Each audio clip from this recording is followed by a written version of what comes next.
இன்றைக்கி சமையலோடு சேர்த்து சில வேலைகள்லாம் இருந்தது. ஊர்லேருந்து கொண்டு வந்து மாங்காய்லாம் இருந்தது. அது மாங்காய் போட்டு ஒரு ஊறுகாவும் அப்புறம் வந்து ஜாமும் பண்ணி ரெடி பண்ணி வச்சுக்கலான்னு தான். அதனால் சிம்பிளாகவே சமையலை முடிச்சுக்கிட்டேன். என்ன சமையல்னு பார்த்தீங்கன்னா, வழுதலைங்காய் போட்டு ஒரு அவியல், அந்த நாட்டு வெண்டைக்காய் போட்டு ஒரு சாம்பார் தான். இந்த நாட்டு வெண்டைக்காய் சாம்பார் அப்புறம் இந்த வழுதலைங்காய் அவியல் ரெண்டுமே எனக்கு ரொம்ப ரொம்ப பிடிச்ச ஐட்டம்னு சொல்லலாம். அந்த வழுதலைங்காய் அவியல் பார்த்திங்கன்னா எங்கள் அம்மா அடிக்கடி எங்களுக்கு பண்ணி தருவாங்க.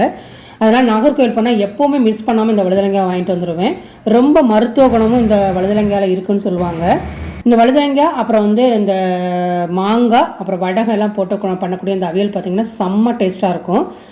அதுதான் இன்றைக்கி என்னுடைய மெனுவாக இருந்தது. அப்புறம் வந்து நேற்று வச்ச மாங்காய் பச்சடி இருந்து அதை வச்சு இன்றைக்கி சிம்பிளாக சமையலை மேனேஜ் பண்ணிக்கிட்டேன். அப்புறம் வந்து கீழே விழுந்து உடஞ்ச மாங்காய்லாம் இருக்கும் இல்லையா, அதெல்லாம் அவற்றை தோல் சீவி தர சொல்லிவிட்டு அதை ஒரு ஜாமாக ரெடி பண்ணிக்கிட்டேன். அது ரொம்ப நாளைக்கு வரும் அந்த ஜாம் பார்த்திங்கன்னா.